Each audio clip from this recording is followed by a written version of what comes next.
Era una noche fría en nuestro piso de Valencia. Estábamos acostados en la cama después de una cena tranquila. De repente Carlos se giró hacia mí y dijo con voz baja y temblorosa: «Amor, hay algo que llevo años queriendo decirte. Tengo una fantasía que me obsesiona. Quiero verte con otro hombre. Que disfrutes con alguien más fuerte, más dominante, mientras yo miro o escucho. No es solo una idea pasajera. Es algo que me excita como nada más en el mundo». Mi respiración se detuvo. El silencio llenó la habitación. Durante 9 años pensé que conocía cada rincón de su alma, pero esa confesión abrió una puerta que nunca imaginé, y desde ese momento no pude volver a verlo igual. El hombre que amaba se convirtió en un extraño con un secreto oscuro. Hola amigos, soy Kazmiyadi. Hoy vamos a escuchar una historia real que explora cómo una confesión puede cambiar para siempre la forma en que ves a la persona que más amas. Esta es la vida de María López,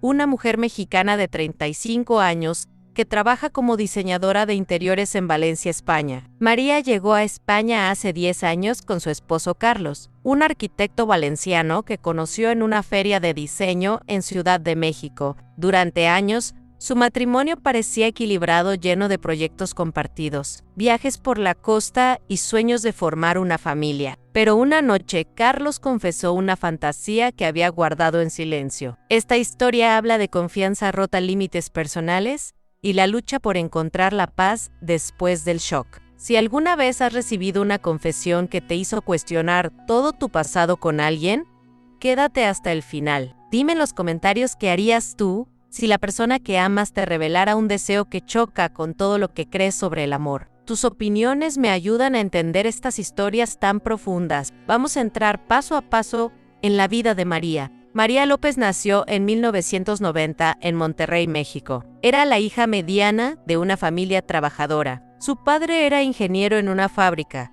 y su madre administraba una pequeña panadería. Desde niña, María fue creativa y sensible. Le encantaban los dibujos, las manualidades y las historias de amor. Soñaba con diseñar hogares hermosos en ciudades europeas. En la escuela secundaria destacó en arte y literatura. A los 18 años entró a estudiar diseño de interiores en la Universidad Autónoma de Nuevo León. Allí aprendió a combinar colores, texturas y emociones. A los 22 años, ganó un concurso de diseño y viajó a una feria en Ciudad de México. Fue allí donde conoció a Carlos. Él era un arquitecto español de 25 años, invitado como ponente. Hablaron durante horas sobre edificios, sobre espacios, sobre cómo un hogar refleja el alma de quien vive en él. Se enamoraron rápido. Carlos regresó a Valencia, pero mantuvieron contacto diario. Se enviaban fotos de sus ciudades, mensajes largos y llamadas nocturnas. 6 meses después,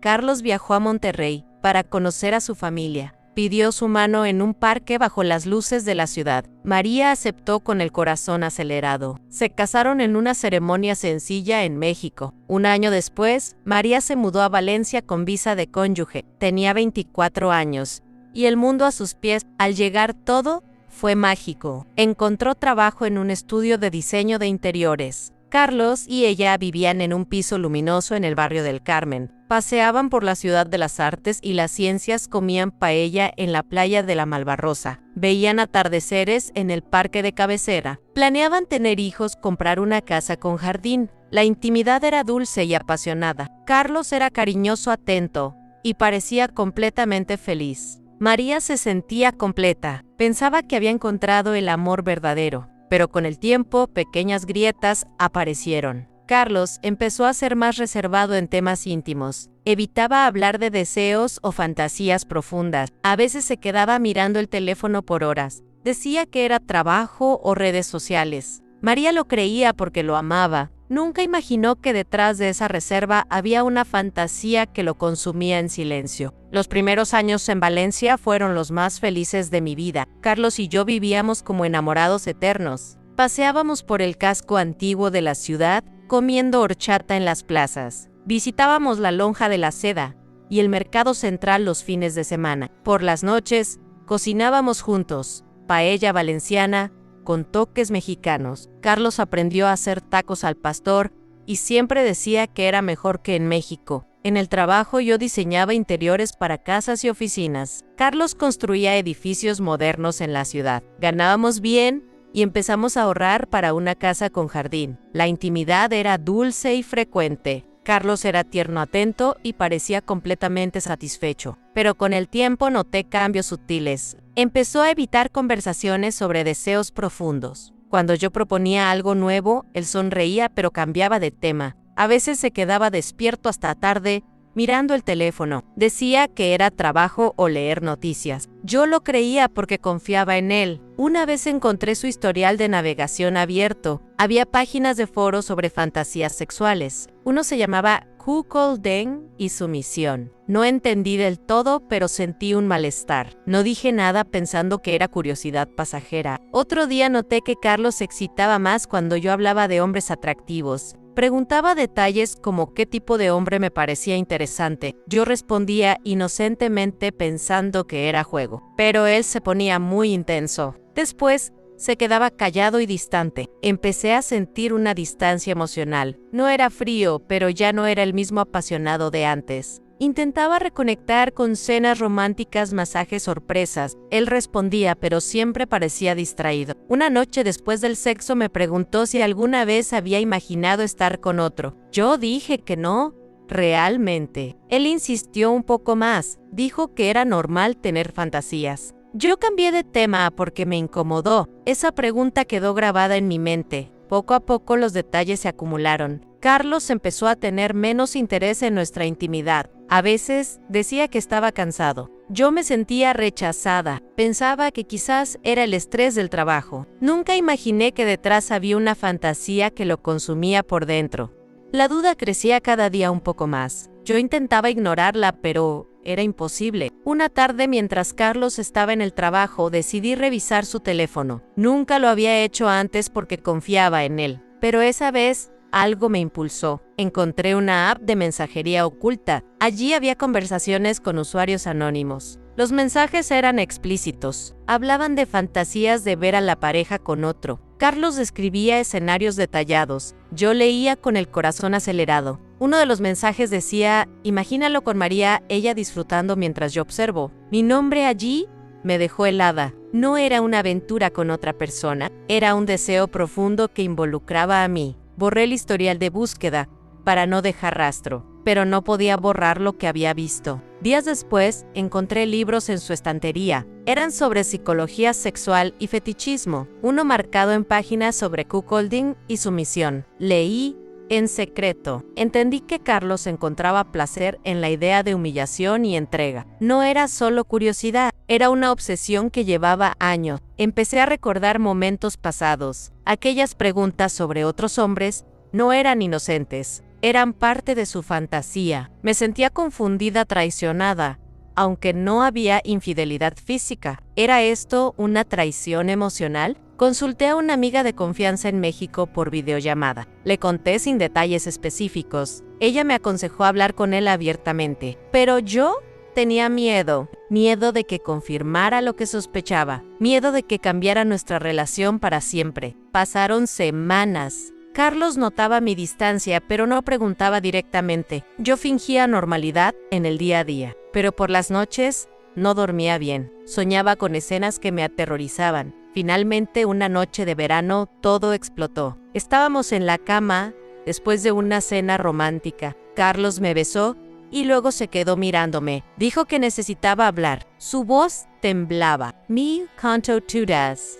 Desde su adolescencia tenía ese deseo. Lo había reprimido por vergüenza, pero conmigo sentía confianza para compartirlo. Quería que yo estuviera con otro hombre mientras él lo observaba. Dijo que sería consensual, que me daría placer a mí también, que era una forma de profundizar nuestra conexión. Yo escuchaba en silencio. Las lágrimas corrían por mi rostro. No sabía qué decir. ¿Aceptar para salvar el matrimonio o rechazar y arriesgar todo? En ese momento el mundo se detuvo. Carlos me contó todo esa noche con voz quebrada. Habló durante horas sin parar. Dijo que la fantasía empezó en su adolescencia. Descubrió foros en internet sobre sumisión y humillación. Leía historias que lo excitaban, pero nunca lo actuó con nadie. Lo reprimió por vergüenza y miedo al rechazo. Conmigo al principio lo ignoró, pero con los años creció, se convirtió en obsesión. Imaginaba escenarios conmigo en el centro, me describía con otros hombres más dominantes, dijo que encontraba placer en el dolor psicológico, en sentirse inferior, en entregarme a alguien más. Explicó que no era infidelidad,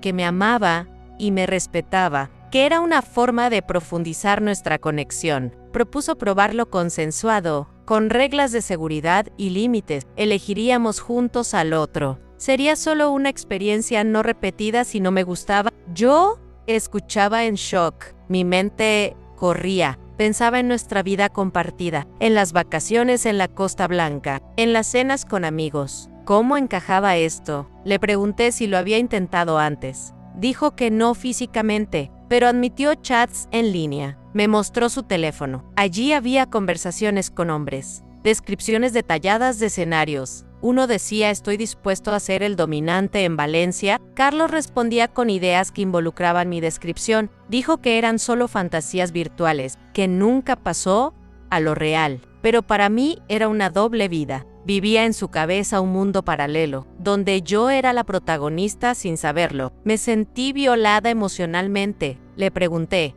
¿por qué no me lo dijo antes? Dijo que temía perderme, que me amaba demasiado para arriesgar, pero que la obsesión lo agotaba, afectaba su trabajo, su sueño, nuestra intimidad. Admitió que a veces durante el sexo cerraba los ojos e imaginaba. Eso me dolió profundo. Me sentí como un sustituto. Lloré y le dije que necesitaba espacio. Él suplicó que no lo dejara. Dijo que buscaría terapia, que lucharía por cambiar. Pero yo ya no confiaba. La cama que compartíamos se sentía contaminada. Pasamos la noche en silencio. Al amanecer, le dije que pensaría, pero en mi corazón sabía que algo se había roto. Los días después de la confesión fueron un torbellino emocional. No podía comer ni dormir. Mi mente repetía cada palabra de Carlos. Me sentía traicionada aunque no hubiera infidelidad física. Su fantasía oculta me hacía cuestionar todo nuestro matrimonio. ¿Era yo suficiente para él? ¿O siempre había sido parte de su fantasía secreta? Le pedí tiempo para pensar. Él aceptó y se mudó temporalmente a la sala. Yo iba al trabajo como autómata. Daba clases con una sonrisa falsa, pero por dentro me desmoronaba. Hablé con una terapeuta en secreto. Le conté lo descubierto sin nombres. Ella dijo que fantasías como esa a menudo vienen de traumas no resueltos, que Carlos quizás necesitaba explorar para sanar, pero que yo no estaba obligada a participar, que el consentimiento era clave, pero también el respeto propio. Pensé en mi vida en México. Mi familia tradicional me enseñó que el matrimonio es exclusivo. Me daba vergüenza imaginar contarles. Me sentía sola en Valencia. Carlos intentaba ser paciente. Me enviaba mensajes de amor durante el día. Decía que me apoyaría en cualquier decisión. Pero yo veía la ansiedad en sus ojos. Sabía que la obsesión lo consumía. Una noche lo encontré mirando el techo en silencio. Dijo que temía perderme, que sin explorar se sentía incompleto, pero que me elegiría a mí. No le creí del todo. Sabía que el deseo volvería. Empecé a investigar en línea. Leí testimonios de parejas que lo intentaron. Algunas fortalecieron su vínculo, otras se destruyeron. Una historia me impactó. Una mujer aceptó y luego se sintió usada. El matrimonio terminó en divorcio. Me aterrorizaba ese final. Pensé en mis límites. Yo nunca había deseado algo así. Me gustaba la intimidad exclusiva. Aceptar sería traicionarme, pero rechazar quizás significaba perder a Carlos. Lloré muchas noches. Perdí apetito, perdí concentración. Mis alumnos notaban mi distracción, pero no preguntaban. Finalmente, tomé una decisión. No podía vivir con esa duda constante. Le dije que no aceptaría su fantasía, que lo amaba, pero no así, que necesitábamos terapia de pareja. Carlos aceptó, aunque con reticencia. Empezamos sesiones con un especialista. Allí salió todo. Carlos habló de su infancia, de un padre dominante que lo hacía sentir inferior, de inseguridades profundas. El terapeuta explicó que la obsesión era una válvula de escape, que resolviendo el trauma, el deseo perdería fuerza. Pasaron meses de terapia. Algunos días avanzábamos, otros retrocedíamos, Carlos luchaba por contener su deseo. Yo luchaba por confiar, pero la grieta crecía. Un día, en sesión, exploté. Dije que no podía más, que su fantasía me hacía sentir insuficiente. Carlos lloró y admitió que quizás no podía cambiar. Esa noche discutimos fuerte. Al final, decidí separarme, no por falta de amor, sino por necesidad de paz. Carlos se mudó a un apartamento temporal. Yo quedé sola en nuestro hogar lleno de recuerdos. El dolor era intenso pero necesario. La terapia nos dio esperanza al principio. Carlos asistía a sesiones individuales para explorar su trauma. Yo iba a las mías para procesar el dolor. En las sesiones de pareja discutíamos abiertamente, pero un día todo se derrumbó. Carlos confesó que no podía dejar de pensar en su fantasía. Dijo que lo intentaba, pero que la obsesión volvía más fuerte. Me pidió una vez más que lo considerara, que probáramos solo una vez. Grité que no era un experimento, que yo no era un objeto para su fantasía, que su deseo me hacía sentir insuficiente. Carlos lloró y dijo que lo sentía, pero admitió que quizás necesitaba espacio para explorarlo solo. Eso fue el clímax. Entendí que nuestro matrimonio no sobreviviría. Esa noche discutimos hasta el amanecer. Yo le dije que no podía vivir con esa sombra constante, que merecía una relación sin secretos ni presiones. Carlos suplicó perdón. Dijo que me elegiría a mí, pero yo ya no confiaba. Sabía que la fantasía lo consumiría de nuevo. Al día siguiente empaqué mis cosas. Me mudé temporalmente con una amiga en el barrio de Ruzafa. Carlos me llamó llorando pidiendo volver.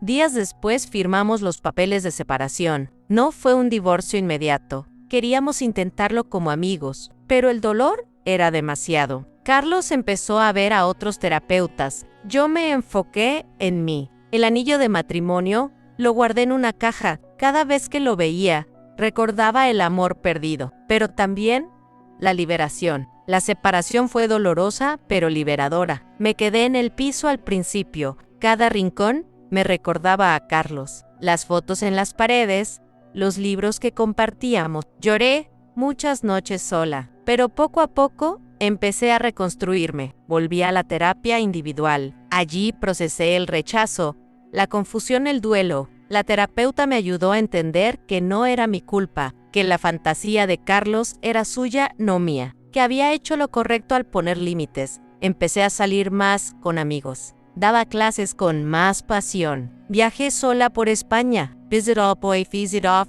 En cada lugar sentía un poco más de libertad. Un año después, conocí a alguien nuevo. No fue inmediato. Fue un amigo de un amigo en una exposición de arte. Conversamos horas sobre diseño, sobre vida. No había presiones ni secretos. La relación creció natural. Hoy vivo con él en un apartamento nuevo. No hablamos de fantasías ocultas. Nuestra intimidad es honesta, exclusiva. Carlos, por su lado, siguió en terapia. Me enteré que exploró su deseo con parejas consensuadas. Encontró un grupo de apoyo en Valencia. No juzgo su camino. Cada uno busca su paz. Yo encontré la mía. Aprendí que la confianza es frágil, que los secretos destruyen si no se manejan, que la obsesión no resuelta afecta a todo. Hoy soy más fuerte, más consciente. María López sigue en Valencia diseñando interiores, sueña con volver a México algún día, pero por ahora disfruta la vida que reconstruyó. Esta historia deja muchas preguntas. ¿Una fantasía oculta siempre destruye o puede superarse con honestidad y límites? Ustedes decidan. Si esta historia te ha tocado el corazón o te ha hecho reflexionar sobre las confesiones que cambian todo, suscríbete al canal para más relatos reales que exploran el alma humana. Activa la campanita para que te avise cuando suba la próxima. Deja en los comentarios qué harías tú en el lugar de María. ¿Aceptarías una confesión así o pondrías límites aunque duela? Me encanta leer sus opiniones y ver cómo estas historias generan conversaciones profundas y honestas. Gracias por estar aquí conmigo hoy. Soy Cosmi Yari y nos vemos muy pronto en otra historia que te dejará pensando. Un abrazo fuerte.